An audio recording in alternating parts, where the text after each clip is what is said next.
Judge storms out of the courtroom after Blake Lively allegedly attempted to offer him a $2.5 million bribe to manipulate the outcome of her defamation lawsuit. She then launched fake subpoenas and HR complaints to suppress online creators.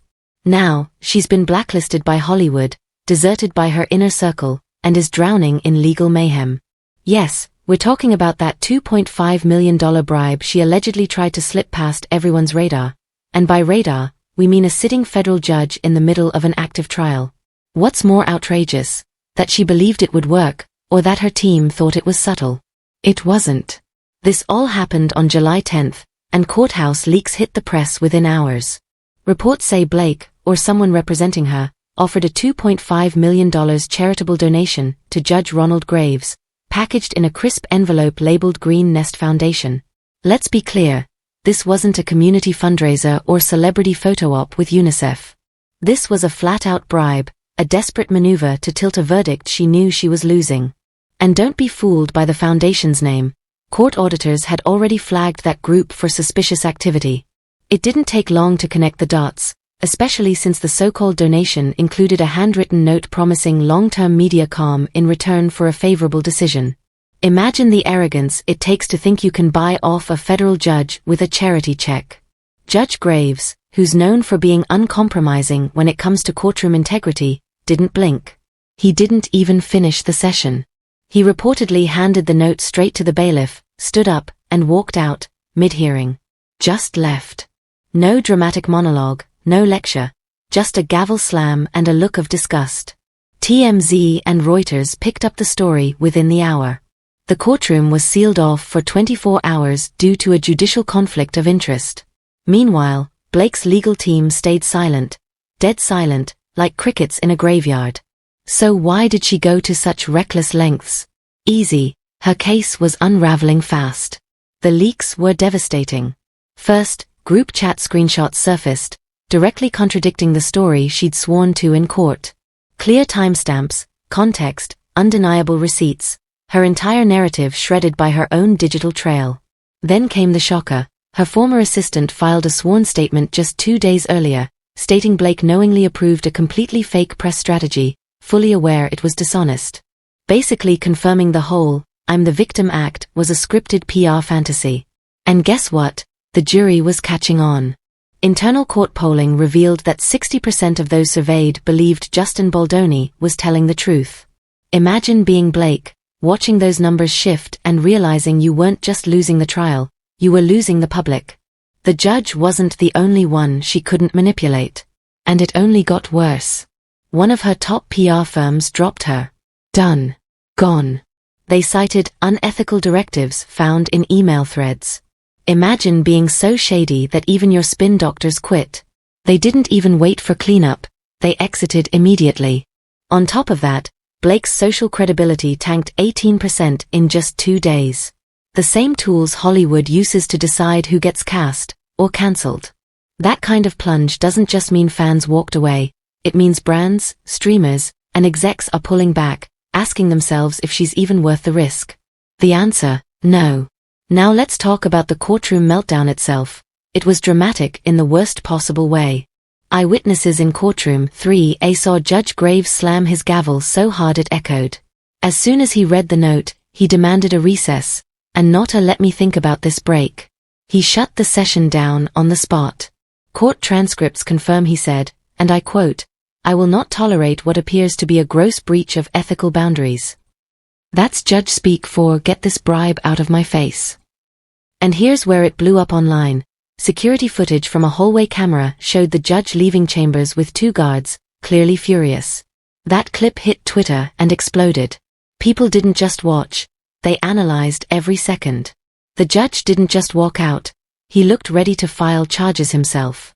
Behind the scenes, one court clerk revealed that Blake's team tried to walk it back minutes before the blow-up, scrambling to call the bribe a misunderstood donation. Yeah, right. The Judicial Ethics Board wasn't buying it. They launched a formal investigation within 2 hours. This wasn't a mix-up, it was a full-on attempt to interfere with a federal case. And it gets even more suspicious. That shady $2.5 million payment? It was routed through the Green Nest Foundation, which is allegedly linked to Blake's family trust in Connecticut. Real subtle. Nothing screams innocent like channeling cash through a non-profit the IRS already flagged for sketchy donations earlier this year. And if you're wondering how the envelope even made it to the judge, here's the kicker. A 24-year-old intern from Blake's legal team physically delivered it to the judge's clerk at 8:53 a.m. on July 9th. It's all on tape, hallway D17. That clip alone racked up 7.2 million views on Twitter. And naturally, the internet zoomed in and identified the intern. Someone named SJ. Who is SJ? Nobody knows. Because she's now missing from her law firm and currently under federal interrogation. How convenient. The moment this goes public, the intern disappears into a government meeting room. You'd think Blake was running a political campaign, not a defense strategy. Blake's legal case was imploding. In panic mode, she made the unthinkable choice, trying to bribe a judge using a phony nonprofit, a low-level intern, and a note asking for media calm like it was a backroom Hollywood deal. She underestimated the judge, underestimated the internet, and overestimated her own cleverness. The fallout? A walkout, a suspended trial, a viral scandal, and a personal brand swirling the drain. After the bribery stunt exploded like a bad episode of Suits, consequences fell fast. First, the judge, yes, the same one she tried to buy, formally recused himself from the case. That one motion delayed the trial by 6 to 8 weeks. That's nearly 2 months of legal limbo and PR chaos. Why? Because Blake couldn't handle losing like a normal person. Now the spotlight turns to her legal team, who may face contempt of court charges. Not just a warning email, real legal action. 2 junior attorneys were fired within 48 hours. Gone. Probably thrown under the bus so fast their LinkedIn still says they work there. Let's just say they're now the former associates of the most toxic legal team in town. And Blake? She's radioactive. Within a day, Shonda Rhimes and Reese Witherspoon both unfollowed her on Instagram. These aren't random influencers. These are 2 of Hollywood's most connected PR-savvy women. And they want nothing to do with Blake anymore. You have to mess up bad for Shonda to hit unfollow. That's career suicide in this town. Even Netflix, her big-name partner, backed off. They paused every campaign with her, citing reputational clarity. This from the same platform that gave us 365 Days and Tiger King. Apparently, even they have limits. Blake stomped right over that line, in designer heels, and landed in career limbo. Her image is on hold, her name whispered in damage control meetings, interns deleting her from email campaigns in real time. And then came the fans, or ex-fans. While her lawyers scrambled, the public reacted. A Change.org petition titled Hold Blake Lively Legally Accountable blew up, 450,000 signatures in just 2 days. That's not a blip, that's a digital uprising. The kind of viral protest that brands dread and publicists lose sleep over. And let's be real, she earned every signature. But just when the mess seemed maxed out, Subpoenagate arrived. Remember Andy Signore from Popcorn Planet?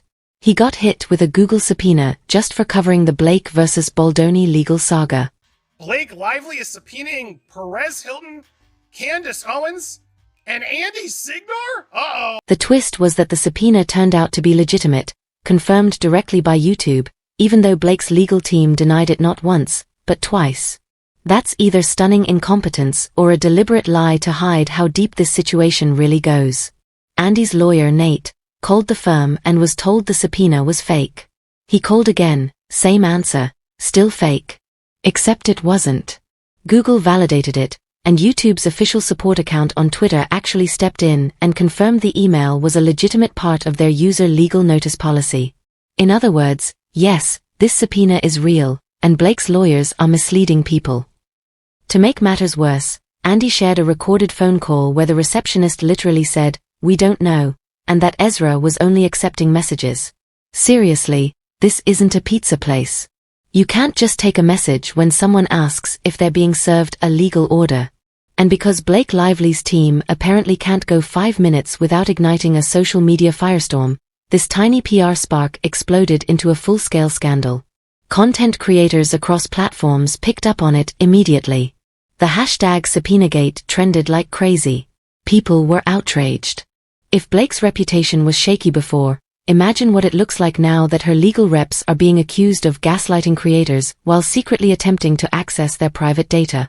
It's not just shady, it's authoritarian. And what really blew it wide open was realizing this wasn't just about Andy. This ran much deeper. Multiple content creators, including Cherry Flow of Flossom Talk, received similar subpoenas. And these weren't people with an agenda. They were simply covering the Blake versus Baldoni case honestly and often with sympathy for Baldoni. Blake's legal team didn't just panic. They allegedly tried to trace and monitor journalists critical of her. That's right, trace them, as in, find out who was communicating with whom, possibly to shut them down. That crosses every ethical and legal boundary regarding freedom of the press. This wasn't a PR misstep, it's potentially a constitutional crisis. Flossom Talk exposed that these subpoenas came from Google's actual legal support email domain and weren't asking for basic info. They wanted full access to private emails, browsing data, and communication logs. Think about that. Blake's team was apparently trying to dig through the internet search history of creators who said things she didn't like. That's not damage control, it's digital intimidation. Subpoena-powered surveillance. And it didn't stop there. This wasn't even the first time Blake's side had been linked to shady tactics. Back in March 2025, they were tied to a wave of fake HR complaints connected to the Vanson case. Dozens of creators, particularly those who voiced support for Baldoni, were hit with vague professional complaints from a supposed Dr. Leslie Dobson. Turns out, Dobson was tied to online conspiracy circles on Instagram, known for spreading pseudoscientific nonsense and mental health misinformation. It honestly sounded like something out of a villain's basement lair. This whole timeline paints a picture of something much darker than celebrity anxiety. It's starting to look like a deliberate effort to monitor, discredit, and silence anyone aligned with Justin Baldoni before the case reached a verdict. And who would benefit the most from stopping those voices? The same person who tried to hand a federal judge $2.5 million with a handwritten bribe. And if you think the subpoena situation was rock bottom, think again. Blake's camp apparently resorted to fake HR complaints next. Yes, we're really doing this now. Welcome to the era where celebrity legal defense strategies look like middle school revenge plots. The face of it all? Dr. Leslie Dobson, a woman who suddenly appeared as some kind of expert, but was actually spreading fake science and weaponized therapy lingo to shut down creators. The complaints were absurd. One alleged that Chai Flo, a well-respected journalist covering the Blake Baldoni drama, touched Blake's stomach at a public press event. That's right, a stomach touch, in a room full of cameras. And somehow, that's the hill Blake's team decided to fight on. But it didn't stop with Chai Flo. These complaints hit multiple creators at once, all conveniently linked by their public support of Baldoni. And Dobson? Not even a real doctor. She was later exposed as part of conspiracy-driven Instagram groups. Her name became a recurring link in this pattern of threats, false complaints, and manipulation. Even worse? 2 anonymous witnesses inside Blake's legal drama reportedly supported this behind closed doors. They whispered false accusations, but when the moment came to testify in court, they vanished. No statements, no presence. Just smoke. It proved what this was really about: fear, spin, and distraction. And if you're thinking maybe Blake didn't know, think again. These weren't one-off incidents. They're part of a consistent playbook. Hidden court records. Convenient trial delays. Surprise subpoenas sent just as press events unfolded. Remember that Christmas stunt? When her lawyers filed things during the holidays, hoping no media would notice. Classic misdirection. Blake disappears during chaos and returns only when everything's filtered and flawless. Which leads to her current strategy: total silence. No statements. No apologies. Just vanished. Her last tweet was on July 6th, nothing since. Not even a recycled motivational quote. You'd think someone accused of bribing a judge and harassing journalists would at least try to explain, but instead, she's gone ghost, probably watching Google alerts in full panic mode. And here's the nail in the coffin. Major news outlets have frozen her out. Variety, CNN, and The Hollywood Reporter have reportedly refused to publish her team's carefully crafted statements. Why? Because there's an active judicial investigation. No one wants to touch this mess until the court dust settles. Even Blake's signature PR gloss can't fix it now. The big players aren't stupid, they've seen this strategy before. And they know where it leads. Her celebrity allies? Dead silent. Taylor Swift? Nothing. Gigi Hadid? Quiet. Even her husband Ryan Reynolds, normally quick with a viral joke, hasn't said a word. When even Deadpool can't save you, it's game over. These aren't just friends, they're brands. And Blake is officially brand poison.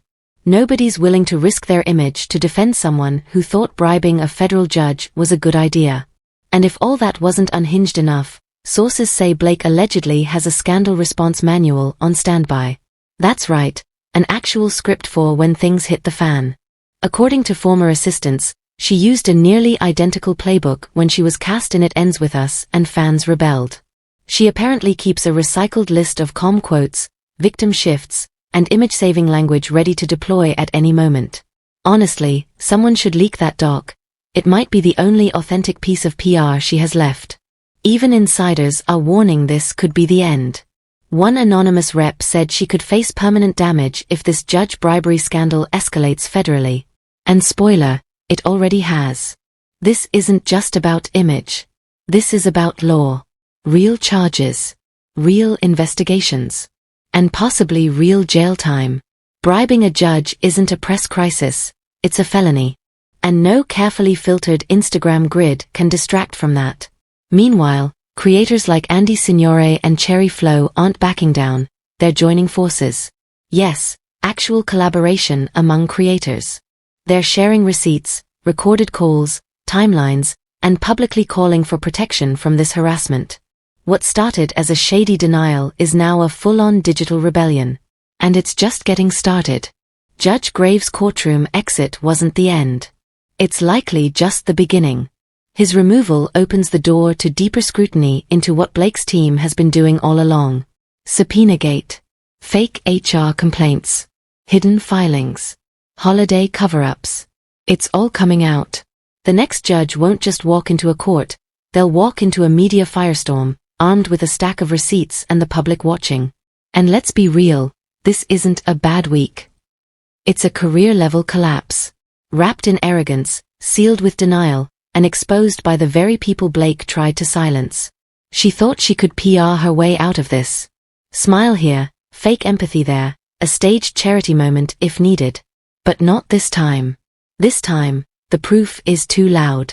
The creators too organized. The legal system too alert. What's next? Who knows? But one thing is clear. Blake Lively is no longer writing this script. The narrative has changed. And the fallout? Just getting started.